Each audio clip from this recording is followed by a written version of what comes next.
So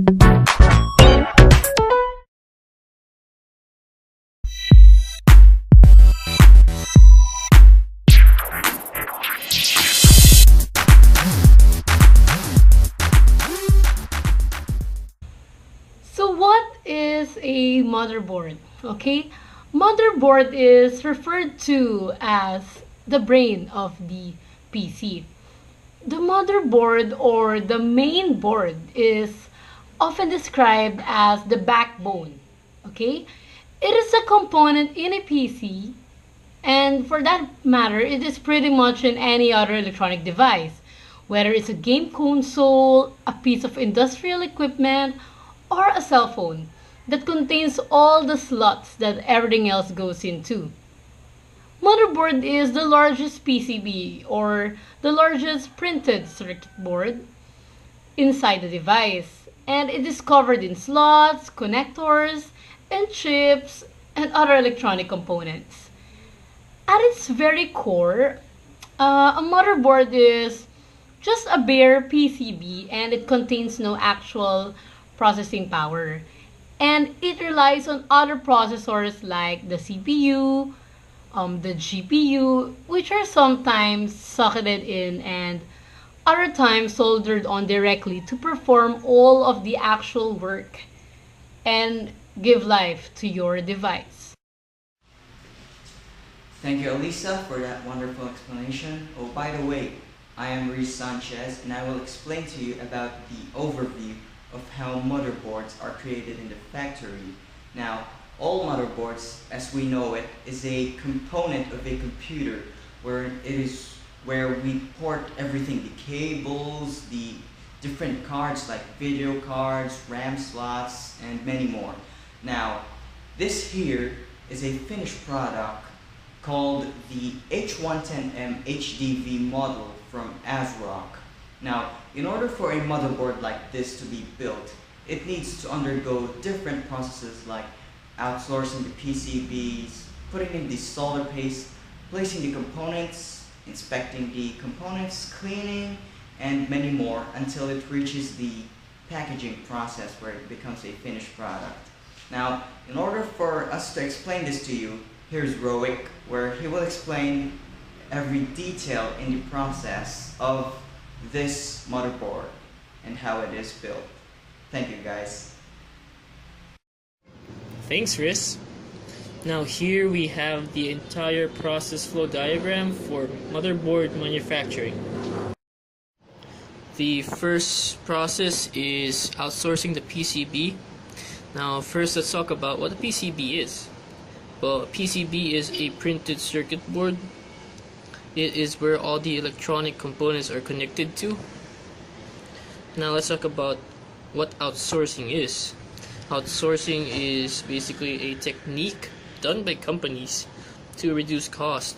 Now what they do here is they let outside companies or even the outside suppliers do the work for them. So as you can see here, the input is the PCB design and they just send that to the company or supplier who will make the PCB for them. And the output is basically the bare motherboard PCB. The next step is solder paste printing. Now if you look closely, the output of the previous process, which is the bare motherboard PCB, is actually the input in the next process, which is solder paste printing.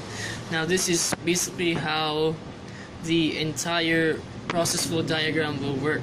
The output of the previous process will be part of the inputs in the next process. Now let's talk about solder paste. Solder paste is used on PCBs to connect components to the copper traces of the board, and basically solder paste printing uses solder paste to do just that. And the output is simply the motherboard PCB with solder paste. The next process is the solder paste settling, and the only input here is the previous output, which is the motherboard PCB with solder paste. In this process, we simply just let the solder paste settle, and the output is pretty much just the same motherboard PCB with solder paste. The next process is the component placing. Now in this process we use something called SMT. Now SMT stands for Surface Mount Technology. SMT is a method of producing electronic circuits where components are mounted or placed directly onto the PCB. So as the name of the process states, we basically place components onto the PCB, and the output is simply the motherboard PCB with the components. The next process is securing the component positions. The input is the motherboard PCB with components, and we basically use the Heller 1900 EXL convection to secure the position of the components.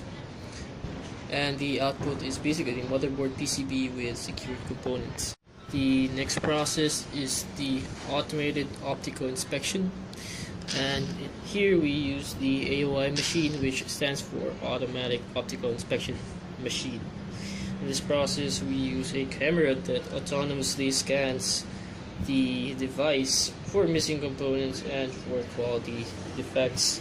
The output is basically the motherboard PCB with the components.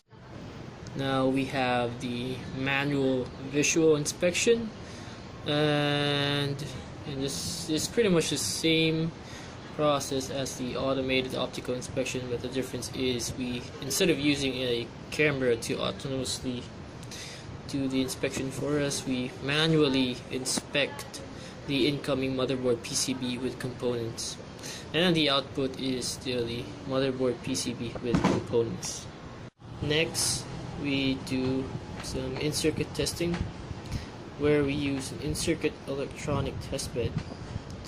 Now here in circuit testing, we test the PCB, we check for shorts, opens, resistance, capacitance, and other basic quantities, which will show whether or not the assembly was correct.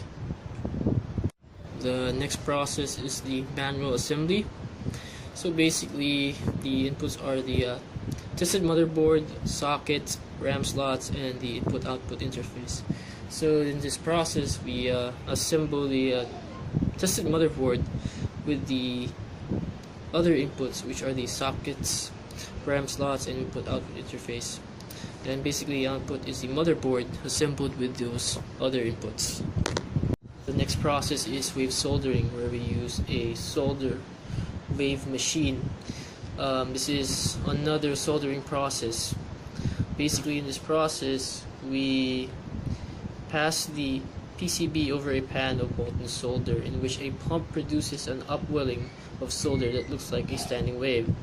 As the circuit board makes contact with this wave, the components become soldered to the board. So basically in this process we solder the components that we assembled to the board. So the output in this process is the motherboard with the components soldered to it. Now we move on to buffing and cleaning, which is very straightforward. We just take the motherboard and clean it of the dust particles and on the other unwanted stuff, and basically we output the cleaned motherboard. In final assembly, the last components to be assembled to the motherboard are manually assembled to it. Now we move on to the full hardware test, where the name of this process speaks for itself pretty much. It's basically a test on the entire hardware, which is the entire motherboard. The test basically looks for things like defects. The output here is the tested motherboard. The last process is the packing or boxing. Now, before we are able to do this, we need 3 inputs, 2 of which go through processes of their own first. So we have to do these 2 other processes first. One of which is the stress test, where the stress test is basically we test the motherboard that we just did a full hardware test on, This is another test, but this time it's a more physical test on the motherboard. It basically tests the how much stress can the motherboard take. The other process is the box folding and shaping, where we make a custom box for the motherboard, and the last input is a plastic sticker seal. And in the last process, we basically pack the motherboard onto the custom made box for it and slap that sticker seal onto it, and basically it's done. That is the full PFD for manufacturing a motherboard. My name is Rowick, Christopher Rowick Legaspi, and thank you for listening. Hi, I'm VJ. Alright, now I'm gonna talk about the hazards, their classifications, and the corresponding OSHS provisions for each process in the process flow diagram. So the first process is the solder paste printing.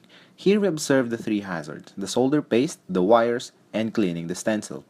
The solder paste falls under the classification of chemical, thus given the OSHS provision 1090 hazardous chemicals. And as a mitigation, employees are required to wear their personal protective equipment every time. Wires fall under the physical classification because they might cause electrocution when not handled correctly. Thus, the OSHS rule for this is 1210 electrical safety.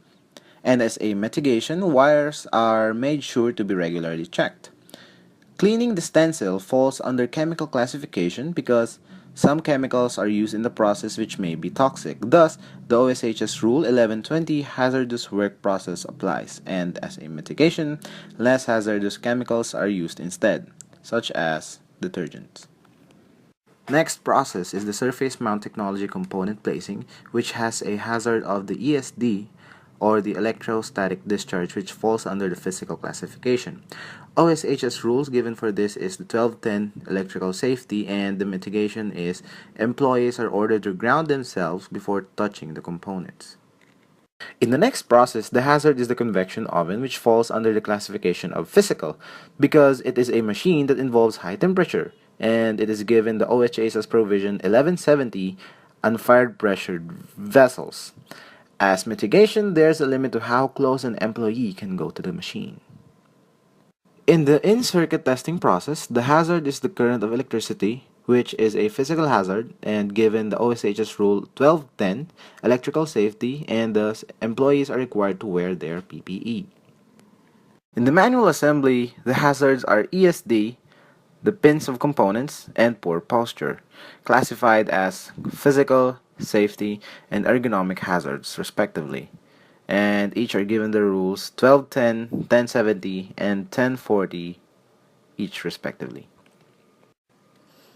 In the wave soldering process, the hazards are the hot surface and the solder itself, which are classified as physical and chemical, respectively, and under the OSHS rules 1070 and 1090. In the buffing and cleaning process, the hazards are the dust residues, soldering iron, the solder itself, and the poor posture falling under safety, physical, chemical, and ergonomic, respectively, under the OSHS rules 1070, 1422, 1040, and 1090, respectively. During the final manual assembly, the hazards are the thermal paste and poor posture that falls under chemical and ergonomic classifications, respectively, under OSHS rules 1090 and 1040. During the full hardware testing, the hazards are the power supply, broken components, poor posture, and hot surface, each falling under physical, safety, ergonomic, and again physical, respectively, under 1210, 1210, 1040, and 1070 OSHS rules, respectively. And lastly, during packing, hazards are the poor posture, lighting position, and lifting, classified as ergonomic, and safety hazards, respectively, each under the OSHS rules 1040, 1070, and 1040.